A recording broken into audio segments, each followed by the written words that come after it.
Un jeune banquier nommé Andy est condamné à la prison à vie pour le meurtre de sa femme et de son amant, alors qu'il affirme être innocent. En 1947, lors du procès, les preuves contre lui semblent irréfutables.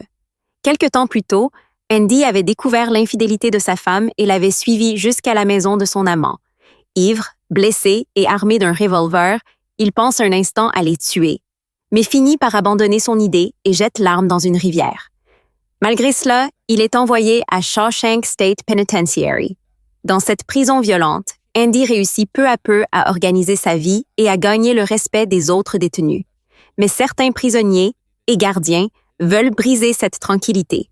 Comprenant qu'il ne pourra jamais survivre ainsi, Andy prépare alors un plan audacieux pour s'échapper de Shawshank. Même si Andy n'a jamais tué sa femme, celle-ci et son amant sont retrouvés morts le lendemain matin, criblés de balles. Comme Andy possédait un revolver et avait déjà menacé le couple, tous les soupçons se tournent contre lui. Malgré ses dénégations, le tribunal le condamne à 2 peines de prison à vie et l'envoie à Shawshank. Là-bas, il rencontre Ellis Boyd, Red Redding, surnommé Red, un détenu expérimenté qui purge lui aussi une peine à vie. Après plusieurs refus de libération conditionnelle, Red s'est adapté à la prison et dirige discrètement un petit marché noir pour les détenus. Grâce à ses contacts, il peut obtenir des cigarettes, des affiches et divers objets interdits. Contrairement aux nouveaux prisonniers stérifiés, Red connaît parfaitement les règles de Shawshank. Mais lorsque Andy arrive en prison, il paraît totalement détruit. À son arrivée à Shawshank, Andy paraît complètement détruit, comme s'il allait éclater en sanglots à tout moment. Les anciens détenus, dont Red, parient même sur le nouveau prisonnier qui craquera le premier. Avant d'être enfermés dans leur cellule, les nouveaux détenus rencontrent le directeur Samuel, un homme très religieux qui affirme que Dieu et la discipline dirigent Shawshank. Chaque prisonnier reçoit une Bible, tandis que les autres règles seront apprises avec le temps.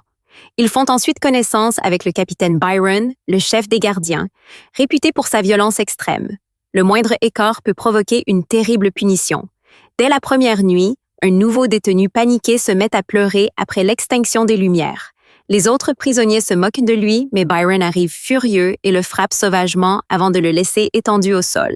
Après avoir assisté à la violente agression de leur première nuit, les nouveaux détenus comprennent rapidement la cruauté de Shawshank.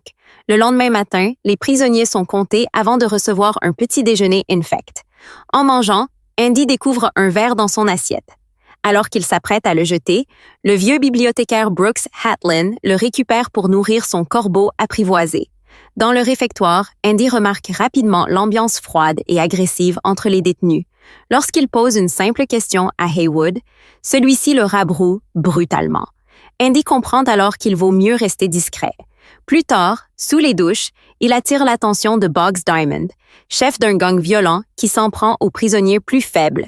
Andy préfère l'ignorer et évite les conflits. Après plusieurs semaines de silence et de routine, il finit enfin par faire connaissance avec Red pendant la récréation dans la cour. Après avoir rencontré Red, Andy commence peu à peu à se rapprocher de lui. Sachant que Red peut faire entrer presque n'importe quoi dans Shawshank, Andy lui demande de lui procurer un petit marteau de géologue. Red pense d'abord qu'Andy veut l'utiliser pour attaquer quelqu'un ou tenter de s'évader, mais Andy explique qu'il s'en sert seulement pour sculpter des pierres. Red accepte alors de lui obtenir l'objet contre 10 $. Quelques jours plus tard, le marteau arrive enfin à la prison.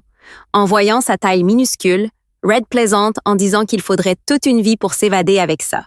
Leur amitié devient de plus en plus forte, mais Boggs Diamond, chef du gang des Sisters, supporte mal qu'Andy l'ignore. Avec ses hommes, il finit par attaquer Andy brutalement et l'envoie à l'hôpital de la prison. Pendant près de 2 ans, Boggs Diamond et son gang agressent régulièrement Andy à l'intérieur de Shawshank. Malgré les violences, Andy ne les dénonce jamais aux gardiens. Un jour, plusieurs détenus sont envoyés réparer le toit d'une usine à l'extérieur de la prison. Heureux de pouvoir respirer un peu d'air frais, Andy, Red et d'autres prisonniers acceptent le travail. Pendant qu'ils travaillent sous le soleil, Andy entend le capitaine Byron se plaindre d'un héritage de 35 000 $ fortement taxé. Contre toute attente, Andy s'approche de lui, au risque de se faire tuer. Furieux, Byron manque de le jeter du toit. Mais Andy lui explique qu'il existe une méthode légale pour transférer cet argent à sa femme sans payer d'impôts.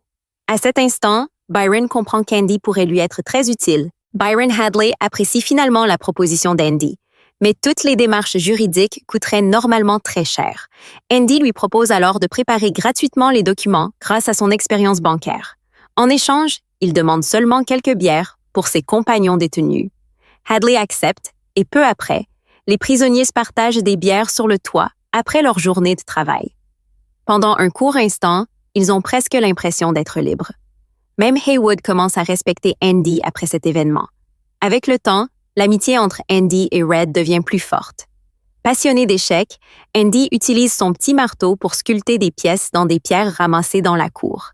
Plus tard, lors d'une projection de film à la prison, Andy demande à Red de lui procurer une affiche de Rita Hayworth afin de décorer le mur de sa cellule. Pour cacher les inscriptions gravées sur le mur de sa cellule, Andy demande à Red de lui procurer une affiche de Rita Hayworth.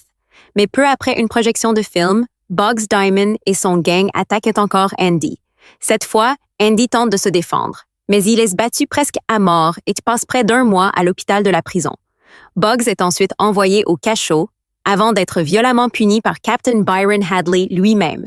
Le gardien le frappe si brutalement qu'il finit paralysé dans un fauteuil roulant. Après cet incident, plus personne n'ose toucher Andy à Shawshank. Pendant ce temps, Red continue de lui apporter des affiches d'actrices célèbres. Avec l'aide de Haywood et des autres détenus, Andy récupère des pierres qu'il transforme patiemment en pièces d'échecs dans sa cellule. Lors de l'inspection surprise de la cellule de Andy, les gardiens fouillent tout sans jamais trouver le petit marteau caché. Le directeur Samuel remarque la Bible d'Andy et lui pose quelques questions religieuses avant de repartir satisfait. Andy comprend rapidement que cette inspection n'était qu'un prétexte. Impressionné par ses compétences en finance, Samuel décide de l'utiliser pour les affaires de la prison. Andy devient alors l'assistant du bibliothécaire Brooks Hatlin à la bibliothèque de Shawshank. Peu après, Captain Byron lui demande d'aider un autre gardien avec des documents financiers. Très vite, tous les gardiens commencent à solliciter Andy pour leurs impôts et leurs finances personnelles. Même Samuel profite discrètement de ses talents pour gérer l'argent de la prison. Andy devient peu à peu le banquier officieux de Shawshank, tandis que Red travaille lui aussi à la bibliothèque avec lui. Lorsque Andy demande des fonds au directeur Samuel pour améliorer la bibliothèque de Shawshank, celui-ci refuse en prétextant un budget insuffisant. Andy décide alors d'écrire chaque semaine au gouvernement pour demander des livres et de l'aide financière. Même sans réponse pendant des années, il continue sans abandonner. Peu après, Brooks Hatlin provoque un choc dans la prison en prenant Haywood en otage avec un couteau. Les détenus découvrent ensuite que Brooks panique parce qu'il vient d'obtenir sa libération après 50 ans de prison. Shawshank était devenu toute sa vie. Une fois dehors, Brooks n'arrive pas à s'adapter au monde moderne et se sent complètement perdu. Après avoir envoyé une dernière lettre à ses amis restés en prison, il finit par se suicider. Sa mort bouleverse profondément Andy et les autres détenus. Après des années à ignorer les lettres de Andy, le gouvernement finit enfin par envoyer des livres et du matériel à la bibliothèque de Shawshank. En rangeant les dons, Andy découvre un vieux disque d'opéra et décide de le diffuser dans toute la prison grâce aux haut-parleurs. Pendant quelques instants, les détenus oublient leurs barreaux et ressentent une véritable sensation de liberté. Furieux, le directeur Samuel fait envoyer Andy au cachot pendant 2 semaines. Nous sommes alors en 1963 et Andy a déjà passé près de 16 ans à Shawshank. De son côté, Red voit encore sa demande de libération refusée. Andy continue pourtant son combat et multiplie les lettres adressées au gouvernement. Grâce à cela, la bibliothèque reçoit encore plus de livres et devient rapidement l'une des meilleures bibliothèques pénitentiaires du pays, rebaptisée en hommage à Brooks Hatlin. Le directeur Samuel développe de plus en plus son système de travail forcé et reçoit d'importants pots de vin de plusieurs entreprises. Pour cacher cet argent illégal, il utilise Andy afin de blanchir l'argent sous une fausse identité appelée Randall Stevens. 2 années passent ainsi. En 1965, un jeune détenu nommé Tommy Williams arrive à Shawshank. Au début, les autres prisonniers le trouvent agaçant, mais son caractère joyeux finit par le rendre populaire. Tommy s'intéresse rapidement à la bibliothèque et explique à Andy qu'il veut obtenir son diplôme d'équivalence scolaire. Andy accepte alors de l'aider et lui apprend patiemment à lire et à étudier. Le jour de l'examen, Tommy pense avoir complètement échoué et jette sa copie à la poubelle, mais Andy la récupère discrètement pour l'envoyer malgré tout. Plus tard, Tommy apprend l'histoire du double meurtre pour lequel Andy a été condamné et se souvient soudain d'un ancien codétenu qui s'était vanté d'un crime très similaire. L'ancien codétenu dont parle Tommy Williams se vantait ouvertement de ses crimes. Un jour, il lui avait raconté avoir tué un couple pendant un cambriolage avant qu'un banquier innocent soit accusé à sa place. En entendant cette histoire, Andy Dufresne comprend enfin qu'il possède la preuve de son innocence. Depuis des années, personne ne croyait qu'il n'avait jamais assassiné sa femme. Andy décide alors de tout révéler au directeur Samuel, mais celui-ci refuse de l'écouter. Andy pense que Samuel a peur que ses opérations de blanchiment d'argent soient découvertes après sa libération et lui promet donc de garder le silence. Au lieu d'être rassuré, le directeur entre dans une colère noire et envoie immédiatement Andy au cachot pendant 1 mois. Pendant ce temps, Tommy apprend qu'il a réussi son examen grâce à Andy. Le soir même, Samuel l'appelle dehors et lui demande s'il accepterait de témoigner pour innocenter Andy. Tommy accepte aussitôt, sans se méfier. Quelques secondes plus tard, Captain Byron Hadley lui tire dessus dans le dos sur ordre du directeur. Même si Tommy Williams avait une femme et un enfant qui l'attendaient dehors, le directeur Samuel n'hésite pas à le faire tuer pour protéger son système de blanchiment d'argent.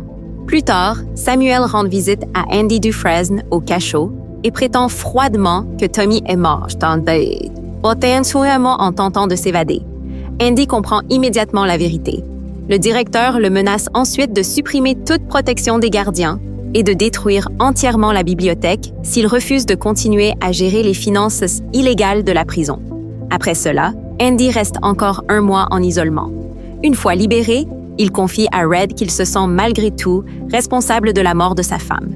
Il lui parle aussi de son rêve de vivre un jour près de l'océan Pacifique à Zihuatanejo. Avant de partir, Andy demande à Red que s'il sort un jour de prison, il cherche quelque chose caché sous un chêne près de Buxton. Après avoir terminé le travail financier illégal du directeur Samuel, Andy Dufresne retourne discrètement dans sa cellule. Cette nuit-là, Red ne parvient pas à dormir, inquiet à cause du comportement étrange d'Andy et de la corde qu'il avait demandée. Le lendemain matin, lors du comptage des prisonniers, Andy ne sort pas de sa cellule. Les gardiens pensent d'abord qu'il les ignore, mais lorsqu'ils ouvrent la porte, ils découvrent avec stupeur qu'il a complètement disparu. Pourtant, la cellule était verrouillée de l'extérieur et aucun trou n'est visible. Le chaos éclate alors dans Shawshank. Furieux, Samuel fouille la cellule et détruit les affaires d'Andy jusqu'à ce qu'une pièce d'échec traverse la fiche accrochée au mur. En retirant la fiche, le directeur découvre un immense tunnel caché derrière. Il comprend alors qu'Andy creusait secrètement sa fuite depuis près de 20 ans avec son minuscule marteau. Pendant près de 20 ans, Andy Dufresne ne sculptait pas seulement des pièces d'échecs dans sa cellule de Shawshank. En secret, il creusait un tunnel pour préparer son évasion. La fiche accrochée au mur cachait l'entrée depuis le début sans éveiller le moindre soupçon. Après sa disparition, les gardiens retrouvent ses vieux vêtements près d'un égout. La corde qu'il avait demandée ne servait donc pas au suicide, mais à transporter ses affaires pendant sa fuite.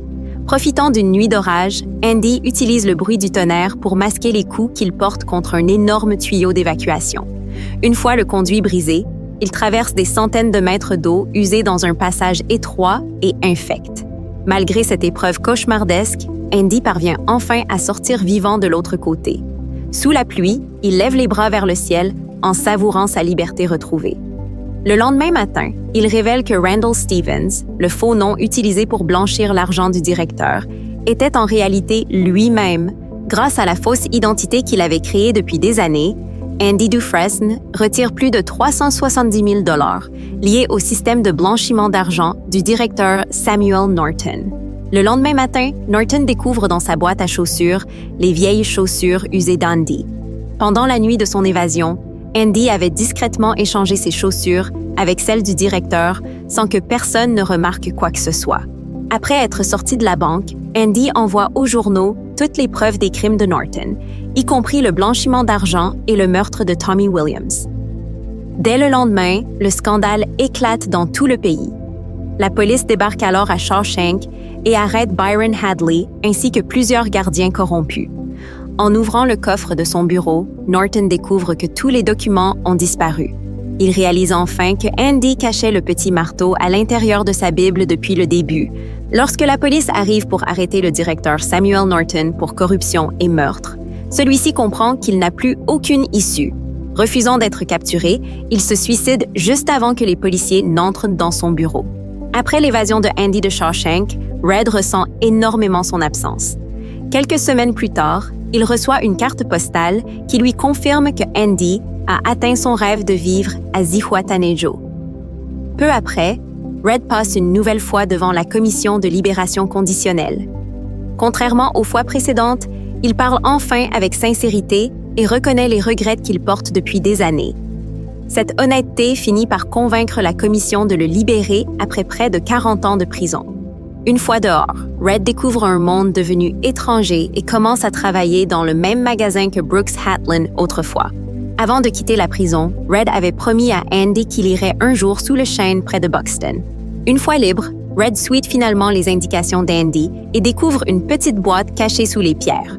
À l'intérieur, il trouve de l'argent ainsi qu'une lettre dans laquelle Andy lui demande de venir le rejoindre, car il a besoin d'un véritable ami à ses côtés.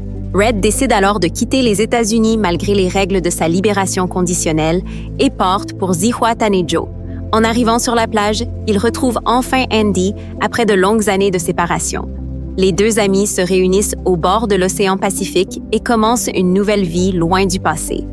Avec cette fin émouvante, The Shawshank Redemption délivre un message puissant sur l'espoir, la patience, l'amitié et la rédemption, montrant qu'il est toujours possible de reconstruire sa vie malgré les pires épreuves.